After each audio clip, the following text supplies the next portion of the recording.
5 साल का कार का लोन लिया था और अब 3 साल होने के बाद अब सोच रहे हो कि उसे जाके प्रीपे कर दें। तो ये गलती बिल्कुल मत करना, क्योंकि मिडिल क्लास यही मार खाता है, क्योंकि मिडिल क्लास के पास पैसे कम नहीं होते, उसकी फाइनेंशियल डिसीजन गलत होते हैं। अब आप देखोगे, अगर आपने 5 साल या 7 साल का अगर आपने लोन लिया है, तो उसका जो मैक्सिमम इंटरेस्ट है वो पहले 3 साल में मैक्सिमम जा चुका है, ठीक है? अब उसके बाद तो उसका जो सारा प्रिंसिपल ही जाएगा। तो उससे अच्छा है कि भई आप उस पैसे को या तो इन्वेस्ट कर दो कहीं और, या फिर आप उसे एज़ अ इमरजेंसी फंड अपने पास रखो। एज़ कम्पेयर टू कि भई आपने वो पैसा उठा के और बैंक को दे दिया और हम ये सोच लेते हैं कि भई बहुत बड़ी हमने तो सेविंग कर ली। कोई सेविंग नहीं होती। अगर पहले 2 साल में आप वो कुछ उसमें से पार्ट प्री पेमेंट कर पाते हो या पहले 2 साल में उसे प्रीपे कर पाते हो तो ठीक है, 3 साल के बाद बिल्कुल मत करो। बैंक का जितना फ़ायदा होना था वो हो चुका।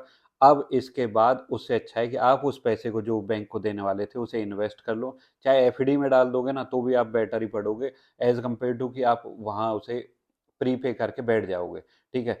थोड़ा-सा ये लगता है कि भई फाइनेंशियली फ्री हो गए, भई बर्डन से हट गए, लेकिन ये भी तो देखो उस पैसे का तो आपको कुछ नहीं मिला। आप उसे एज़ अ इमरजेंसी फंड रख लो, ठीक है, ईएमआई जाती रहेंगी, कल को अगर कुछ हुआ तो उस इमरजेंसी फंड से वो दोबारा से प्रीपे हो सकता है।